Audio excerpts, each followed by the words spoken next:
आज हम बात करेंगे central civil services leave rules के बारे में।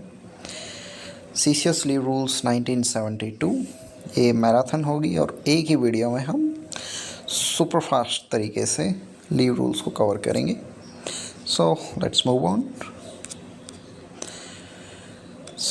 हमें ध्यान रखना है ये कमेंस हुए थे 1st day of June 1972 को, राइट।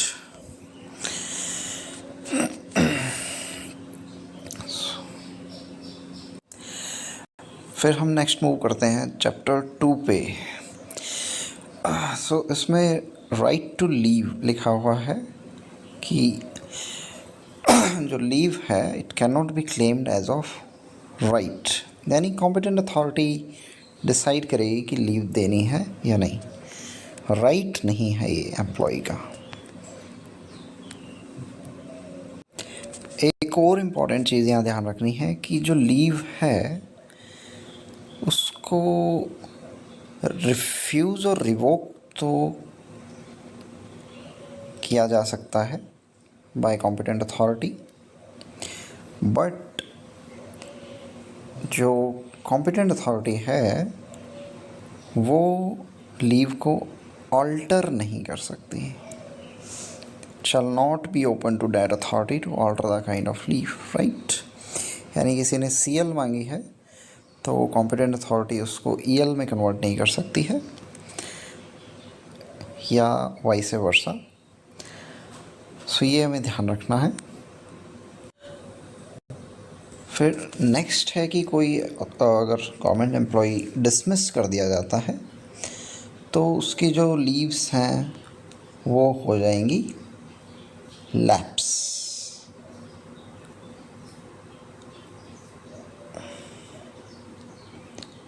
और अगर कोई एम्प्लॉई प्रॉपर चैनल के थ्रू अप्लाई करता है थ्रू प्रॉपर चैनल तो it shall not result in the lapse of leave, यानी लीव्स जो है वो दूसरे डिपार्टमेंट में ट्रांसफ़र हो जाएंगी। उसके बाद हम बात करेंगे कम्यूटेशन ऑफ लीव के बारे में, यानी एक लीव दूसरी लीव में कम्यूट कर दी जाए अथॉरिटीज़ द्वारा। तो अगर कोई गवर्नमेंट सर्वेंट है वो अथॉरिटी को रिक्वेस्ट करता है कि उसकी लीव को रेट्रोस्पेक्टिवली कम्यूट कर दिया जाए, यानी मान लो उसने अप्लाई किया था सीएल के लिए, वो चाहता है कि उसको ईएल में रेट्रोस्पेक्टिवली कन्वर्ट कर दिया जाए, या ज़्यादातर ये होता है कि कुछ एम्प्लॉइज़ ईओएल ले लेते हैं बट बाद में वो उसको अर्नड लीव में कम्यूट करवाना चाहते हैं। तो कम्यूट किया जा सकता है, गवर्नमेंट एम्प्लॉई रिक्वेस्ट करेगा, बट ये राइट नहीं होगा एम्प्लॉय का, कॉम्पिटेंट अथॉरिटी डिसाइड करेगी, राइट।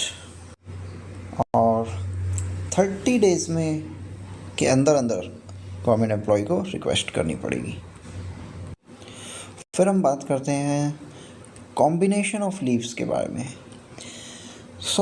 कैजुअल लीव को छोड़ दिया जाए तो बाकी सभी लीव्स को कंबाइन किया जा सकता है।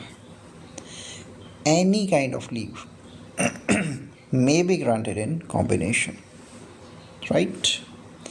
क्योंकि कैजुअल लीव जो है वो रिकॉग्नाइज नहीं की गई है लीव की डेफिनेशन में, उसको लीव माना ही नहीं जाता है कैजुअल लीव को। उसको किसी भी दूसरी लीव के साथ कंबाइन नहीं किया जा सकता, राइट। फिर बात आती है maximum amount of continuous leave. 5 years इसका आंसर होगा मैक्सिमम लीव। और अगर 5 साल से ज़्यादा कोई एब्सेंट रहता है तो उसको डीम्ड टू हैव रिजाइंड, यानी रिजाइंड मान लिया जाएगा।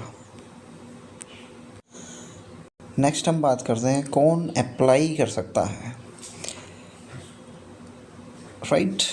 अगर गवर्नमेंट एम्प्लॉई नहीं कर पा रहा है तो उसकी जगह उसके स्पाउज, उसके पेरेंट्स, चाइल्ड और any other person, right, any other person जिसको लिमिटेड गार्डियनशिप असाइन की गई है, राइट। अगर कोई पर्सन अब्सेंस रहता है एक्सपायरी ऑफ लीव के बाद भी, तो उसको जो कॉम्पिटेंट अथॉरिटी है वो हाफ पे लीव ग्रांट कर सकती है, और हाफ पे लीव एग्जॉस्ट हो जाती है तो ईओएल उसको दी जा सकती है। और अगर विलफुली गवर्नमेंट सर्वेंट अब्सेंट रहता है तो डिसिप्लिनरी एक्शन भी चलाया जा सकता है सीसीए रूल के तहत, राइट। अब हम बात करेंगे अर्नड लीव के बारे में। अर्नड लीव जो है वो जो जनवरी है और जुलाई है उसके फर्स्ट डे को क्रेडिट की जाएगी 15-15 ईच, यानी 15 जो है वो जनवरी के फर्स्ट डे को, 15 जो है जुलाई के फर्स्ट डे को, यानी टोटल 30 ईएल पूरे साल में मिलेगी। उसके बाद है जो आगे हम बात करते हैं जॉइनिंग टाइम के बारे में। जॉइनिंग टाइम जो होता है वो कुछ इस तरह से मिलता है। कोई एम्प्लॉई पहले इस ऑफिस में था, फिर यहाँ आ जाता है, तो उसको 15 डेज का जॉइनिंग टाइम मैक्सिमम मिलता है। तो मान लो वो 15 डेज़ नहीं लेता है यहाँ ज्वाइन करने में, तुरंत यहाँ पहुँच जाता है, तो ये 15 डेज जो थे ये उसके ईएल अकाउंट में क्रेडिट हो जाएंगे। और मैक्सिमम ईएल कितनी हो सकती है? 300 से ज़्यादा नहीं होना चाहिए। ये 15 डेज का जॉइनिंग टाइम इम्पॉर्टेंट है मैक्सिमम। अगर ये अवेल नहीं करता है तो ईएल अकाउंट में क्रेडिट हो जाएगा, राइट। नेक्स्ट बात करते हैं मैक्सिमम अर्नड लीव कितनी दी जा सकती है। मैक्सिमम है 180 डेज अगर एम्प्लॉयड इन इंडिया है, राइट। यही हमें ध्यान रखना है, 180 days, this is important. 180 days से ज़्यादा भी कहीं कहीं दी जा सकती है। अगर मतलब 180 डेज और 300 डेज इसके बीच में लीव्स दी जा सकती हैं। कंडीशन क्या है कि जो लीव होगी वो स्पेंड की जानी चाहिए इन देशों के बाहर। मोस्टली एशियन कंट्रीज़ हम कंसिडर कर सकते हैं। इससे बाहर अगर किसी ने स्पेंड की है अपने लीव का पीरियड तो 180 डेज से ज़्यादा भी दिया जा सकता है, बट लिमिट यहाँ फिर भी 300 होगी। 300 से ज़्यादा तो किसी भी कीमत पे नहीं दिया जा सकती अर्न लीव, ये हमें ध्यान रखना है। नेक्स्ट हम बात करेंगे कि कैलकुलेशन कैसे होती है। हर कंप्लीटेड कैलेंडर मंथ में 2.5 दिन की अर्न लीव मिलेगी। पूरे जो साल में अगर आप कैलकुलेट करेंगे तो वो 30 हो जाएंगी, जो हमने पहले बात की थी। 2.5 डेज़ पर मंथ, ये हमें ध्यान रखना है। मैक्सिमम मैंने कितनी बताई थी? 300 लीव एक्यूमुलेट कर सकते हैं। 180 days of earned leave maximum किसी को दी जा सकती है विद इन इंडिया, और 300 लीव्स दी जा सकती है अगर वो एशियन कंट्रीज से बाहर ट्रैवल कर रहा है। ये चीज़ें हमें, ये नंबर्स बहुत इम्पॉर्टेंट है। एक तो 2.5 days पर मंथ, उसके हिसाब से 30 पर ईयर हो जाएंगी। 180 days मैक्सिमम दी जा सकती है। सो ये बहुत ही इम्पॉर्टेंट नंबर्स हैं। ये बहुत ही इम्पॉर्टेंट प्रोविज़न है कि मान लो कोई एम्प्लॉई एक्स्ट्रा ऑर्डिनरी लीव पे था और उसका जो पीरियड है वो डाइज नन ट्रीट कर लिया गया है, यानी उसको सर्विस के लिए काउंट नहीं किया जाएगा। ये बहुत ही नेगेटिव चीज़ होती है किसी भी एम्प्लॉई के लिए। तो उसकी पनिशमेंट भी तो मिलेगी, वो कुछ इस तरह से मिलेगी कि मान लो किसी ने लेट्स से 20 दिन ईओएल पे था, तो उसका हम 1/10 कर देंगे, यानी 2 दिन की पेनल्टी लगेगी। यानी जितना उसको क्रेडिट होने वाला था ईएल, उसमें से 2 हम कम कर देंगे, यानी 1/10 हम कम कर देंगे। ये हमें याद रखना है। हमने देखा था ना कि जो ईयरली हमें 30 ईएल मिलती है, 15 प्लस 15, 6 महीने पे। तो ये एडवांस में क्रेडिट होती हैं। तो अगर 1/10 जो हमने देखा था, तो इसमें से -2 यानी 13 क्रेडिट की जाएंगी, क्योंकि उसने 20 जो है ईओएल ले ली थी। उसका हमने 1/10 किया तो 2 आया, वो हमने घटा दिया यहाँ से, राइट। सो 1/10 हमें ध्यान रखना है। अब हम बात करते हैं हाफ पे लीव के बारे में। सो हाफ पे लीव्स जो है वो 10 days ईच क्रेडिट की जाएंगी, 10 प्लस 10। ईएल के केस में था 15 प्लस 15, ये हमें ध्यान रखना। और कैलकुलेशन इसकी होगी 5/3 days हर महीने, 5/3 पर मंथ इंटू अगर हम इसको 12 कर दें तो ये हो जाएगा 20 ईयरली। एक चीज़ आप ध्यान रख सकते हैं, अगर हम देखें कि 20 ईयरली है तो मंथली कितनी होगी, 4 3 4 5, यानी 5/3 पर मंथ, राइट।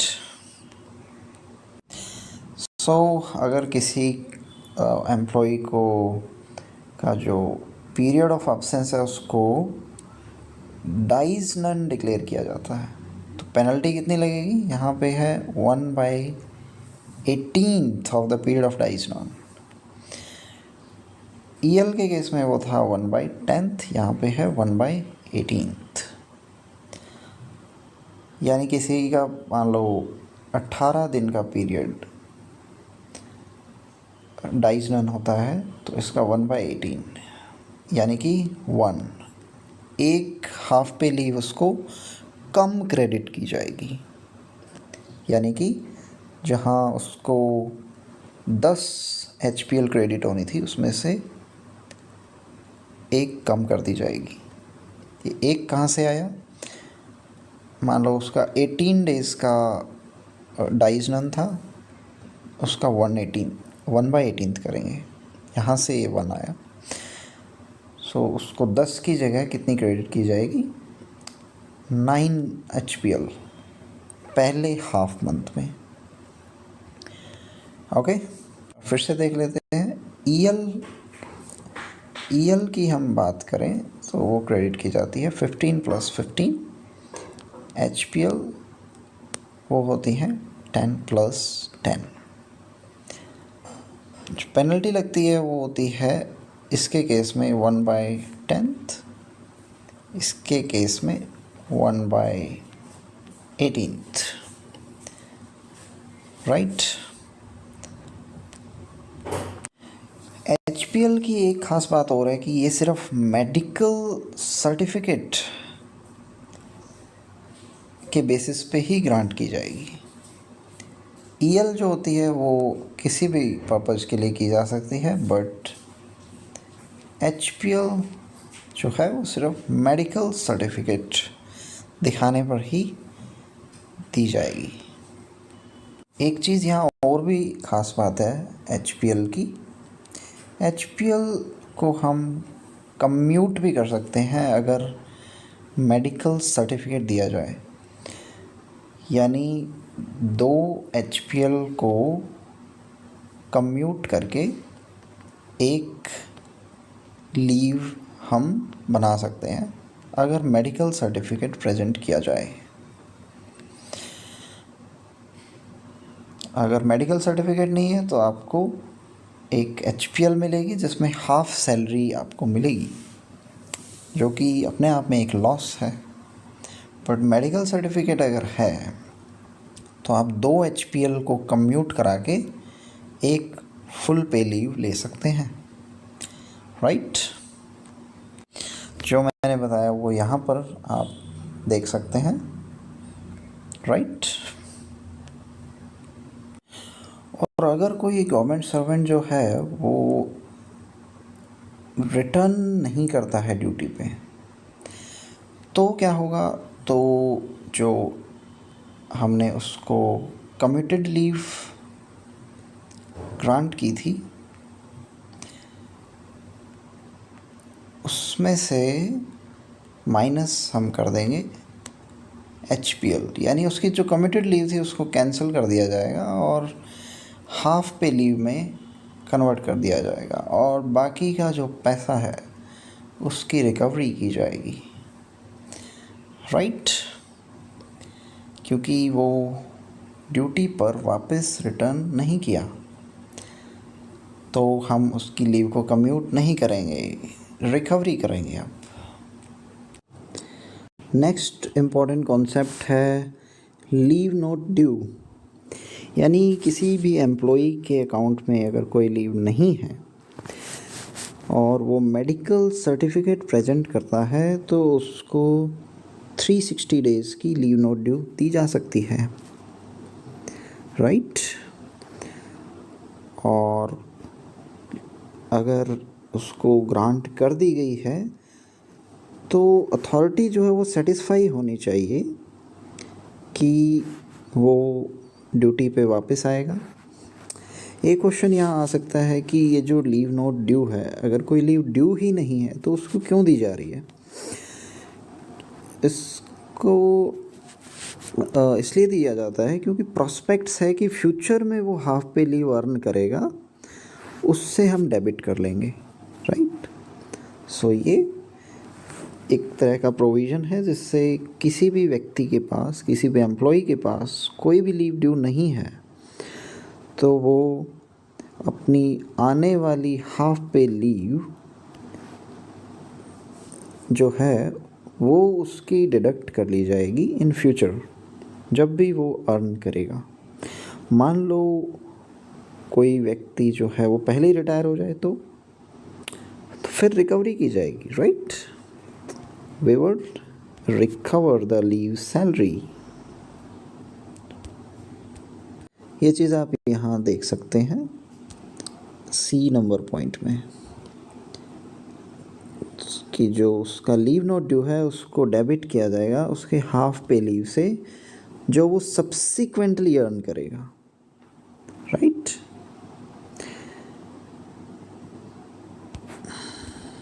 नेक्स्ट हम बात करेंगे एक्स्ट्रा ऑर्डिनरी लीव। नाम से स्पष्ट है कि कोई और लीव जो है वो एडमिसिबल नहीं है तो उसको हम एक्स्ट्रा ऑर्डिनरी लीव दे देते हैं। और जो गवर्नमेंट सर्वेंट है उसको इन राइटिंग लिख के देना पड़ेगा कि वो ईओएल चाहता है। सो इसकी एक ख़ास बात और है कि जो ईओएल है वो कॉम्पिटेंट अथॉरिटी किसी भी अब्सेंस के पीरियड को अगर रेगुलराइज करना चाहती है तो ईओएल देकर उस पीरियड को रेगुलराइज कर सकती है। डाइज नॉन करने की नीड नहीं है यहाँ पर, राइट। उस पीरियड को रेगुलराइज किया जा सकता है ईओएल देकर। और किन्हीं भी दो ईओएल के पीरियड, मान लो ये ईओएल है, ये ईओएल है, इसके बीच में अगर उसने कोई और लीव ली है तो ये पूरा पीरियड ही ईओएल ट्रीट किया जाएगा, राइट। नेक्स्ट कॉन्सेप्ट है लीव प्रिपरेटरी टू रिटायरमेंट का। यानी कोई एम्प्लॉय रिटायर होने वाला है तो उसको 300 दिन की लीव सैंक्शन की जा सकती है, leave preparatory to retirement, right. Next है, अगर कोई पर्सन एलटीसी ले रहा है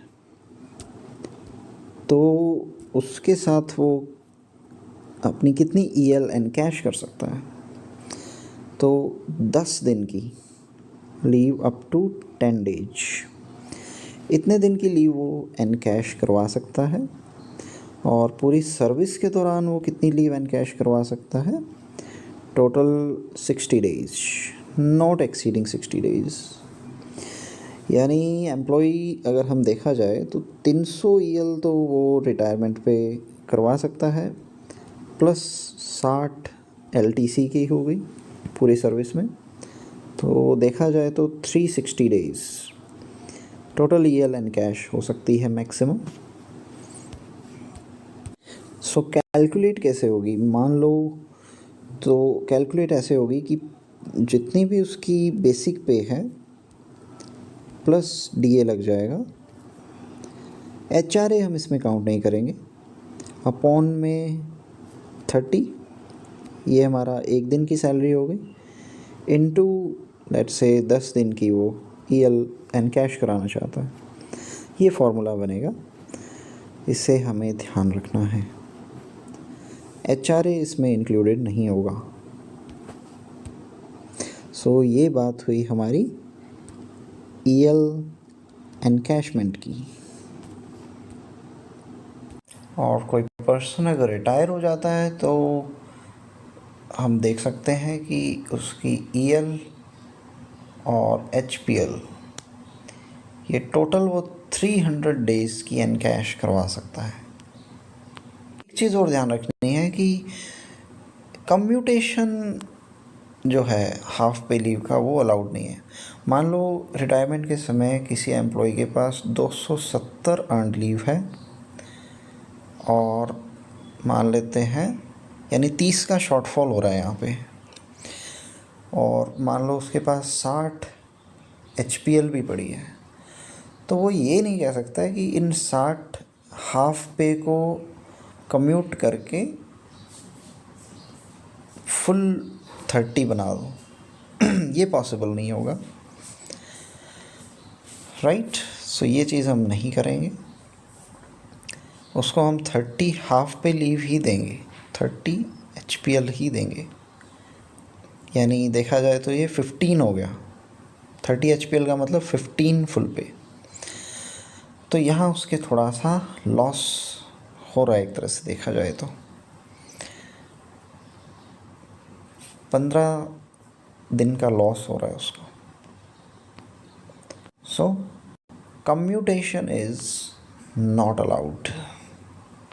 कम्यूटेशन कहाँ अलाउड थी, मेडिकल सर्टिफिकेट अगर वो सबमिट करता है तो अलाउड है।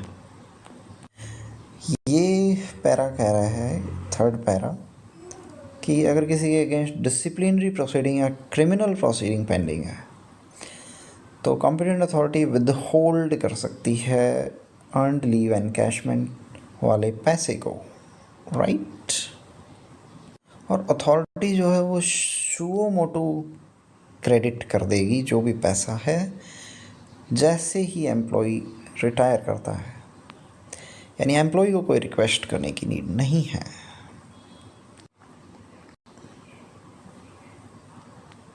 सो अगर आप रिज़ाइन करते हैं तो 150 डेज़ ही एनकैश किया जा सकता है,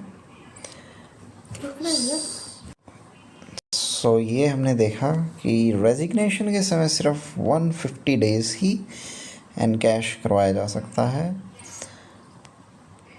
मान लो कोई बंदा टेक्निकल रेजिग्नेशन से जाता है तो उसका लीव रिकॉर्ड एक ऑफिस से दूसरे ऑफिस में ट्रांसफ़र हो जाता है। टेक्निकल रेजिग्नेशन यानी प्रॉपर एनओसी लेकर जाता है अगर कोई पर्सन प्रॉपर चैनल के थ्रू। सो अगर किसी एम्प्लॉय की डेथ हो जाती है तो वो पैसा किसको मिलेगा, ये चीज़ आप एक बार नज़र मार सकते हैं। बहुत ज़्यादा इम्पोर्टेंट मुझे लगता नहीं कि है, ये आप देख सकते हैं यहाँ पर किस किस को मिलेगा वो पैसा। पहले विडो को मिलेगा, फिर आगे विडो नहीं है तो एल्डेस्ट सर्वाइविंग जो सन है उसको मिलेगा, फिर unmarried daughter, so on, right. ये यू कैन सी, ये आप यहाँ से स्टडी कर सकते हैं अपने लेवल पे।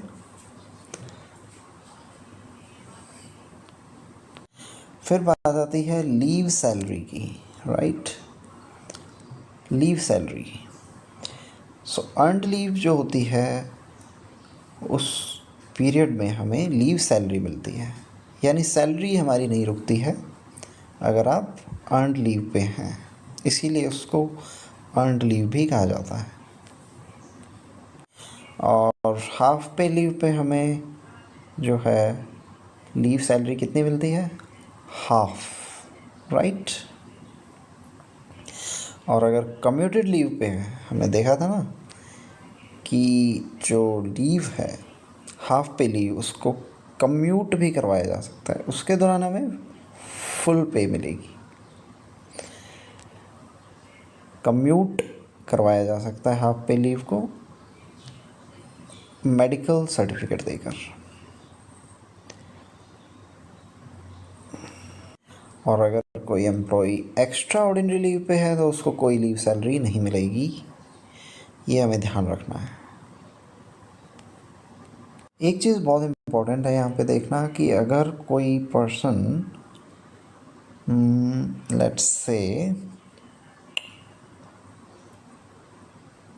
री एम्प्लॉयमेंट में, यानी वो रिटायर हो गया और उसको फिर से री एम्प्लॉय किया गया, तो उसको कुछ पेंशन भी मिल रही होगी, तो उस पेंशन के साथ उसकी जो फाइनल लीव सैलरी है उसको एडजस्ट किया जाता है। अब हम बात करेंगे मैटरनिटी लीव के बारे में, जो कि होती है 180 डेज़ की, राइट। 180 डेज़ एक जगह और भी आया था, डू यू रिमेंबर?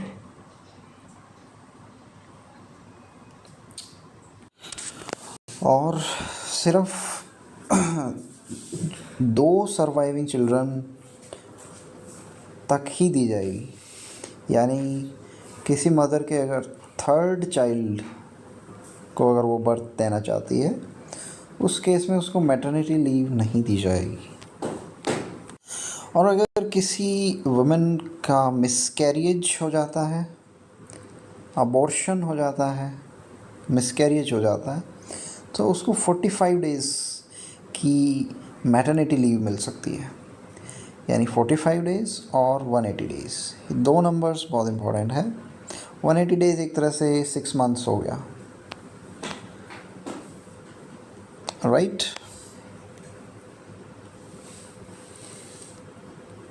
और अबॉर्शन या मिसकैरिज के केस में 45 डेज, यानी 1 महीने से 15 दिन एक्स्ट्रा। एक छोटी सी चीज़ और ध्यान रखनी है कि मैटरनिटी लीव जो है उसको कंबाइन किया जा सकता है with any other leave, right. और एक और इम्पॉर्टेंट चीज़ पैराग्राफ ये है, ये कहना चाहता है कि मैटरनिटी लीव के कंटिन्यूएशन में 2 साल तक की लीव दी जा सकती है, जो कि ड्यू एंड एडमिसिबल है। फिर हमें ध्यान रखना है पैटर्निटी लीव 15 डेज, 15 डेज़ की पैटर्निटी लीव दी जा सकती है। और जो पैटर्निटी लीव है उसका पीरियड क्या होगा। मान लो यहाँ पे किसी वुमेन ने बर्थ दिया है, उसके 15 डेज़ पहले से लेकर के उसके बर्थ देने के 6 महीने बाद तक पैटर्निटी लीव 15 दिन की ली जा सकती है, राइट। और अगर क्वेश्चन आ जाता है कि क्या पैटर्निटी लीव को दूसरी लीव्स के साथ कंबाइन कर सकते हैं, yes, it may be combined with any other leave which is due and admissible. और पैटर्निटी लीव चाइल्ड एडॉप्शन के केस में भी ली जा सकती है, वही सेम 15 डेज। और फीमेल अगर कोई चाइल्ड अडॉप्ट करना चाहती है उसके लिए 180 डेज़। हाँ, 2 चिल्ड्रन से कम उसके पास होने चाहिए, राइट। और चाइल्ड अडॉप्शन के कंटिन्यूएशन में कितनी लीव ली जा सकती है, वो होगा 1 साल में से, यानी कि यूँ कहें इन शॉर्ट 12 महीने में से हम घटा दें उस एडॉप्टेड चाइल्ड की एज, मान लो वो है 8 महीने का, तो 4 महीने की लीव और ली जा सकती है चाइल्ड एडॉप्शन लीव के कंटिन्यूएशन में। जो शुरू में 6 महीने की मिली थी उसमें 4 महीने और ऐड कर दो, सो इतना हम ले सकते हैं। और जब हम बात कर रहे थे मैटरनिटी लीव के केस में, उसमें 2 साल वो पीरियड था, यानी 2 साल तक any leave due and admissible ली जा सकती है, राइट। उसके बाद आती है child care leave. I would call it too much of socialism, right. So ये दी जा सकती है 2 ईयर्स मैक्सिमम। 2 ईयर्स की जगह इसको एग्जैक्ट बोला जाए तो it would be 730 days, 730 days. और ये क्वेश्चन पिछली बार आया भी था AMCRE में, राइट। और child care leave single male government servant को भी और फीमेल गवर्नमेंट सर्वेंट दोनों को दिया जा सकता है, right. Single male government servant अगर है उसे भी चाइल्ड केयर लीव दी जा सकती है, राइट। और चाइल्ड का यहाँ मतलब है child below the age of 18 years. ये भी इम्पोर्टेंट है कि जब तक वो 18 साल का ना हो जाए तब तक 730 डेज़ की चाइल्ड केयर लीव दी जा सकती है। और कंडीशन ये है कि 3 स्पेल्स इन ए कैलेंडर ईयर, यानी 1 बार, 2 बार, 3 बार। इससे ज़्यादा स्पेल्स में नहीं दी जा सकती। कोई कहे कि मैं 5 यहाँ लूँगा, 6 यहाँ लूँगा, 7 यहाँ लूँगा और 10 लीव्स और लेना चाहता हूँ, तो ये पॉसिबल नहीं है, राइट। हाँ, अगर जो फीमेल गवर्नमेंट सर्वेंट है वो सिंगल है तो वो स्पेल्स जो है उसको 6 इन ए कैलेंडर ईयर भी किया जा सकता है, राइट। ये भी हमें ध्यान रखना है। एक और इम्पॉर्टेंट चीज़ चाइल्ड केयर लीव के केस में है कि 5 दिन की तो देनी ही देनी है एक बार में, 5 दिन से कम की नहीं दे सकते। कोई बोले कि मुझे 3 दिन की चाइल्ड केयर लीव चाहिए, तो ये पॉसिबल नहीं है, राइट। मिनिमम 5 दिन की चाइल्ड केयर लीव लेनी ही पड़ेगी। और स्पेल्स मैंने बताई है 1, 2, 3 स्पेल्स इन ए ईयर। और ये 3 स्पेल्स 6 भी हो सकते हैं अगर वो सिंगल फीमेल है, राइट। और चाइल्ड केयर लीव को कंबाइन भी किया जा सकता है किसी भी लीव के साथ। उसके बाद जो नेक्स्ट हमारा है वो है स्टडी लीव।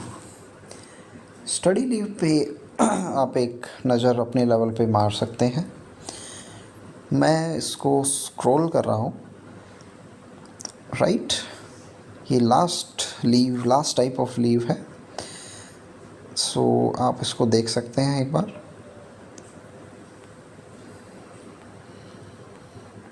पॉज करके आप इसे पढ़ सकते हैं।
सो यहाँ पे हमारा लीव रूल्स ख़त्म होता है।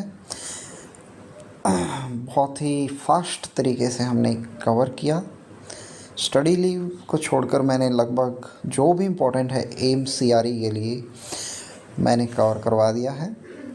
इससे बाहर मुझे नहीं लगता आएगा कुछ भी।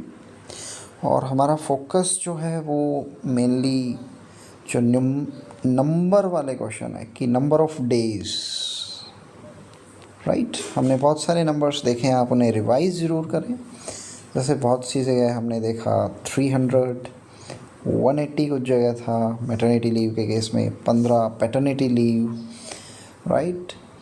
और इसके अलावा LTC के समय हमने देखा कि 10 एनकैश करवा सकते हैं, पूरी सर्विस में 60 एनकैश करवा सकते हैं। ये सारे नंबर्स हमें ध्यान होने चाहिए, राइट। और हमने देखा कि 30 अर्नड लीव क्रेडिट होती है पूरे साल में और 20 हाफ पे लीव क्रेडिट होती है पूरे साल में, राइट। इस पे पेनल्टी हमने देखी थी 1/10, इसके केस में 1/18।